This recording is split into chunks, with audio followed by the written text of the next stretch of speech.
Indonesia, negara yang ditempa dalam api perjuangan anti-kolonial, menghadapi pertanyaan penting.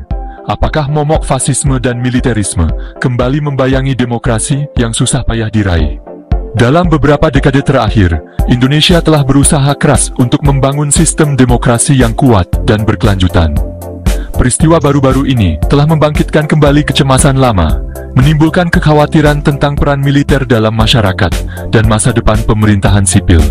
Banyak yang bertanya-tanya, apakah kita sedang menyaksikan kembalinya kekuatan otoriter yang pernah mendominasi negara ini? Dari masa kelam Orde Baru hingga fajar penuh harapan reformasi, Indonesia telah bergulat dengan keseimbangan yang rumit antara keamanan dan kebebasan. Reformasi 1998 membawa harapan baru, tetapi bayang-bayang masa lalu masih menghantui. Tahun 2025 menandai momen penting dalam perjuangan yang berkelanjutan ini. Tahun ini menjadi titik balik yang menentukan, di mana keputusan yang diambil akan mempengaruhi masa depan demokrasi Indonesia. Revisi kontroversial terhadap Undang-Undang TNI dan Polri telah memicu protes luas, mempertentangkan mereka yang takut akan kembalinya otoritarianisme dengan mereka yang membela perubahan sebagai hal yang diperlukan untuk keamanan nasional. Perdebatan ini mencerminkan ketegangan yang mendalam dalam masyarakat Indonesia. Esai ini membahas sejarah kompleks Indonesia dengan fasisme dan militerisme, memeriksa periode dan peristiwa penting untuk memahami momen saat ini. Dengan melihat kembali sejarah, kita dapat belajar banyak tentang tantangan yang dihadapi saat ini. Dengan menganalisis tindakan mereka yang berkuasa dan suara mereka yang berani berbeda pendapat, kita dapat mulai mengungkap pertanyaan yang menghantui jiwa Indonesia. Apakah kita benar-benar telah belajar dari masa lalu kita? Apakah bangsa ini benar-benar bebas dari hantu masa lalunya? Ataukah kita masih terjebak dalam siklus yang sama, berjuang untuk menemukan jalan menuju kebebasan sejati dan demokrasi yang berkelanjutan? Sebelum membahas konteks spesifik Indonesia, penting untuk mendefinisikan kekuatan berbahaya yang berperan fasisme dan militerisme. Fasisme, pada intinya, adalah ideologi yang mengagungkan negara di atas segalanya, menuntut kepatuhan mutlak kepada seorang pemimpin tertinggi, dan mempromosikan nasionalisme agresif. Racun ini seringkali menjelek-jelekan minoritas, menekan perbedaan pendapat, dan mengagungkan kekerasan sebagai cara untuk mencapai tujuannya. Militerisme, di sisi lain, adalah pengaruh militer yang meluas di semua aspek masyarakat. Ini melampaui sekadar mempertahankan kekuatan pertahanan yang kuat. Ia menyusup ke politik, ekonomi, dan bahkan budaya, memprioritaskan nilai-nilai dan solusi militer daripada yang sipil.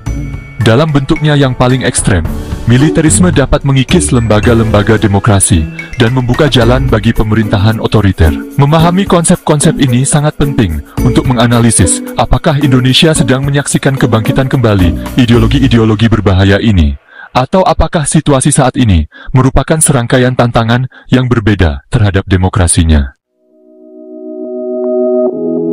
Era Orde Baru, di bawah tangan besi Presiden Soeharto, dari tahun 1967 hingga 1998, tetap menjadi contoh mengerikan dari fasisme dan militerisme yang saling terkait. Selama lebih dari 3 dekade, Soeharto memerintah dengan kekuasaan absolut, mengendalikan setiap aspek kehidupan masyarakat Indonesia. Di bawah panji Orde Baru, Soeharto menjanjikan stabilitas dan pembangunan setelah kekacauan tahun-tahun sebelumnya. Namun, janji-janji ini seringkali hanya menjadi kedok untuk memperkuat cengkeramannya pada kekuasaan dan memperkaya diri, serta kroni-kroninya. Namun, stabilitas ini datang dengan harga yang mahal, pembongkaran sistematis lembaga-lembaga demokrasi, dan penindasan brutal terhadap oposisi apapun. Ribuan aktivis, jurnalis, dan warga biasa yang berani berbicara menentang rezim ditangkap, disiksa, atau bahkan dibunuh. Inti dari cengkeraman Soeharto pada kekuasaan adalah doktrin duifungsi ABRI, yang mengaburkan batas antara militer, ABRI, dan bidang sipil.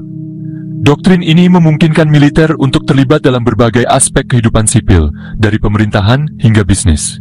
Militer bukan lagi hanya pembela bangsa, tetapi juga peserta aktif dalam politik, ekonomi, dan bahkan kehidupan sosial. Mereka memiliki kekuasaan yang luas, dan seringkali tidak terkendali, menciptakan jaringan patronase yang memperkuat dominasi mereka.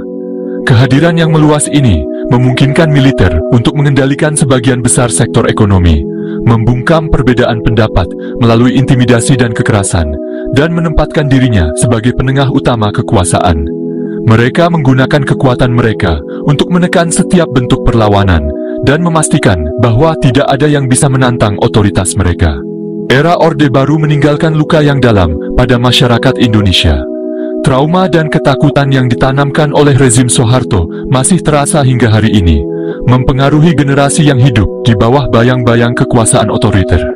Ribuan orang terbunuh atau hilang, korban rezim yang menganggap segala bentuk kritik sebagai ancaman terhadap keberadaannya. Keluarga-keluarga yang kehilangan orang-orang tercinta mereka masih mencari keadilan dan kebenaran atas apa yang terjadi pada mereka. Trauma periode ini terus menghantui Indonesia, berfungsi sebagai pengingat akan rapuhnya kebebasan dan potensi korupsi kekuasaan yang selalu ada. Masyarakat Indonesia terus berjuang untuk mengatasi warisan kelam ini dan membangun masa depan yang lebih adil dan demokratis. Jatuhnya Soeharto pada tahun 1998 yang diantar oleh gelombang protes yang dipimpin mahasiswa dan ekonomi yang runtuh, menyalakan secercah harapan di hati banyak orang Indonesia. Krisis ekonomi yang melanda negara ini memperlihatkan betapa rapuhnya sistem yang ada. Era reformasi, sebagaimana dikenal, menjanjikan pemutusan yang bersih dari masa lalu, yang otoriter, dan transisi menuju masyarakat yang lebih demokratis dan adil.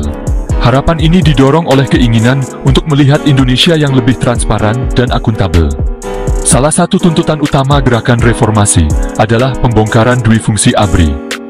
Militer, menurut argumen, perlu kembali ke fungsi intinya, mempertahankan bangsa dari ancaman eksternal. Ini adalah langkah penting untuk memastikan bahwa militer tidak lagi terlibat dalam politik. Pemisahan militer dari politik dan kehidupan sipil dipandang penting untuk membangun Indonesia yang benar-benar demokratis. Ini adalah salah satu pilar utama dari gerakan reformasi. Meskipun era reformasi membawa perubahan yang signifikan, termasuk pemilihan umum yang bebas, kebebasan berbicara yang lebih besar, dan pembentukan lembaga-lembaga demokrasi baru, seperti parlemen yang lebih kuat dan media yang lebih bebas, warisan Orde Baru terus membayangi. Banyak institusi dan kebijakan dari era tersebut masih mempengaruhi kehidupan sehari-hari. Militer, meskipun secara resmi dihapus dari politik formal, tetap mempertahankan pengaruh yang signifikan di balik layar.